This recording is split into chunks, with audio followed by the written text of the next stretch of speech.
Generational trauma. Generational trauma is a relatively new field of study about a very old problem. I'm fascinated by it. So many theories. So many almosts. No real understanding. Too many presuppositions based on bias. It's real, but it's not what you think. Take Harold Jones. Harold doesn't have a lot of money. His family never has. Harold comes from a long line of good people. In every generation, there has been one person who has been brutally slaughtered in the prime of their lives. It's been going on all the way back to the 15th century. When Harold was a child, his Aunt Catherine was brutally murdered with a sledgehammer. The killer was never found. Catherine's mother was found much the same way in 1953, just a year after Catherine was born. The killer was never found. And on since 1478. Every generation, someone is murdered. The family looks at it as a curse. A random happening of the most awful luck. Luck has nothing to do with it. They are to this day a good family. They help people with the meager amount of funds they can give. And when the funds run out, they figure out how to give more in other ways. And in return, one of the family dies a horrible death at the hands of an unknown killer. If that's not a sign that God doesn't care, I don't know what is. I've become very knowledgeable about the history of Harold's family as of late. Obsessed, you could say.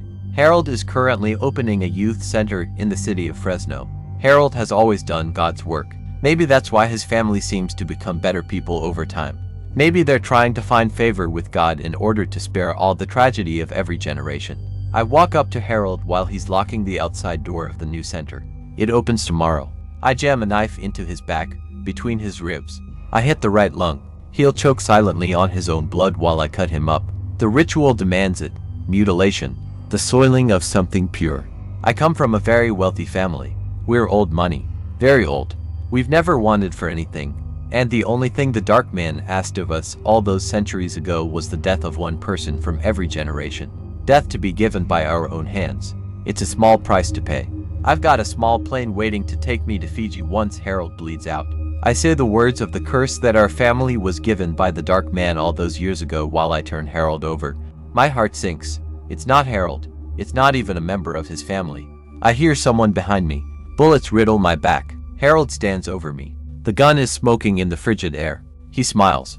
I've been ready for you for a long time. Gratitude echoes through the corridors of reality narratives. If this tale resonated with you, subscribe and imbue it with a spectral thumbs up. Your comments hold the keys to uncharted realms. What airy enigmas stir your imagination? Explore my other videos, they pulse with secrets and forgotten whispers. Until our paths converge again, tread lightly,